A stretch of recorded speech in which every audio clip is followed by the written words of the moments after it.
CM ত্ৰিপুলৰ কাৰণে যিখিনি সিলেকশ্যন নাপালে ইয়াতে আপোনালোকে চাওক 77% তেওঁলোকে ৰিএপ্লাই কৰিব নিবিচাৰে মানে তেওঁলোকে ৰিএপ্লাই নকৰে তেওঁলোকে যেহেতু মুখ্যমন্ত্ৰী মহোদয় কৈছিলে যে যিবিলাকে সিলেকশ্যন নাপালে অহা 5 অক্টোবৰৰ পৰা নতুনকৈ এপ্লাই কৰিব লাগিব এই সকলে তো এতিয়া কথা হৈছে যে যিবিলাকে দ্বিতীয়বাৰ ইন্টাৰভিউ দিছে বা প্ৰথমবাৰ ইন্টাৰভিউ দিছে তেওঁলোক ইমান কষ্ট কৰি ইন্টাৰভিউ দিছে মানে ইয়াতে আপোনালোকে বুজি পাইছে চাগে যে ইমান কষ্ট কৰি পইচা খৰচ কৰি ইন্টাৰভিউ দিয়াৰ পিছত আকৌ এতিয়া ইন্টাৰভিউ দিম নেকি সেইকাৰণে তেওঁলোকে নিবিচাৰে যে আমি ৰিএপ্লাই কৰিম তো আপোনালোকে ইয়াতে আৰু এটা কাম কৰিব পাৰে ইয়াতে আপোনালোকে চাই আছে যেটো আপোনালোকে হোৱাটসঅ্যাপ গ্ৰুপত জয়েন হ'ব পাৰে আপোনালোকে নিজে যেটো গ্ৰুপটো ক্ৰিয়েট কৰিছে এইকাৰণে আপোনালোকে ইয়াতে যেটো কিউআৰ কোড চাই আছে এই কিউআৰ কোডৰ জৰিয়তে আপোনালোকে হোৱাটসঅ্যাপ গ্ৰুপত জয়েন হ'ব পাৰিব অন্যথায় আমি ডেসক্ৰিপচনত লিংকটো দি দিম আপোনালোকে এই লিংকটোত ক্লিক কৰি আপোনালোকে হোৱাটসঅ্যাপ গ্ৰুপত জয়েন হ'ব পাৰে তাতে যেটো CM সিলেকশ্যনৰ যিখিনি আপডেট বা আমি ইয়াতে কি ব্যৱস্থা কৰিব লাগে সেইখিনি আলোচনা কৰা হ'ব আপোনালোকে তাতে জয়েন হ'ব পাৰে ইয়াতে আপোনালোকৰ কমেন্ট বিলাক চালে আমি গম পাও মানে আপোনালোকে কিমান আশা কৰি ইয়াতে এপ্লাই কৰিছিলে যে আমি ইয়াতে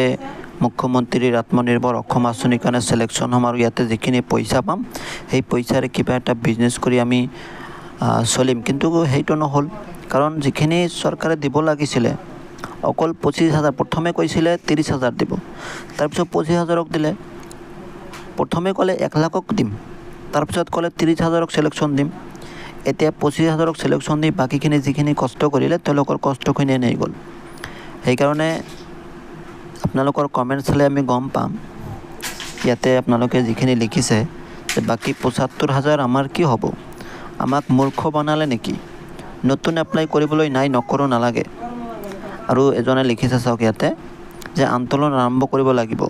দুইবাৰ ইন্টাৰভিউ দিয়াৰ পিছত আমি কেনেকৈ ৰিজেক্ট হলো আমাক প্ৰমাণ লাগে এটো 100% সত্য কথা কাৰণ যিখিনিয়ে সিলেকশ্যন নাপালে তেওঁলোক কি কাৰণে সিলেকশ্যন নাপালে বা নম্বৰ কম বা কি কাৰণে সিলেকশ্যন নাপালে সেইখিনি নিশ্চয়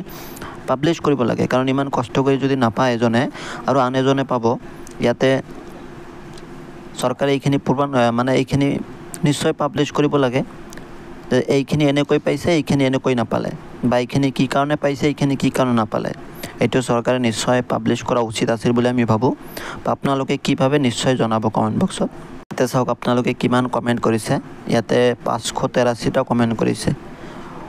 এতিয়া কথা হৈছে আপোনালোকে মুখ্যমন্ত্ৰী মহোদয়ৰ যেটো অফিচিয়াল পেজ আছে আপোনালোকে তাতে কমেন্টস কৰিলে নিশ্চয় আপোনালোকে ভাল এটা উত্তৰ পাব আৰু বিশেষকৈ আপোনালোকে যিখিনি সিলেকশ্যন নাপালে তেওঁলোকে নিশ্চয় হোৱাটসঅ্যাপ গ্ৰুপত জয়েন কৰিব তাতে মই ডেসক্ৰিপচনৰ লিংক দি দিম তাৰ পৰা আপোনালোকে ক্লিক কৰি আপোনালোকে জয়েন হ'ব পাৰিব আৰু তাতে জয়েন হলে আপোনালোকে এই বিষয়ে আলোচনা কৰিব পাৰিব আৰু বিশেষকৈ আপোনালোকে যেহেতু গ্ৰুপটো ক্ৰিয়েট কৰিছে নিশ্চয় আপোনালোকে জয়েন হ'ব বুলি আশা কৰিছো ধন্যবাদ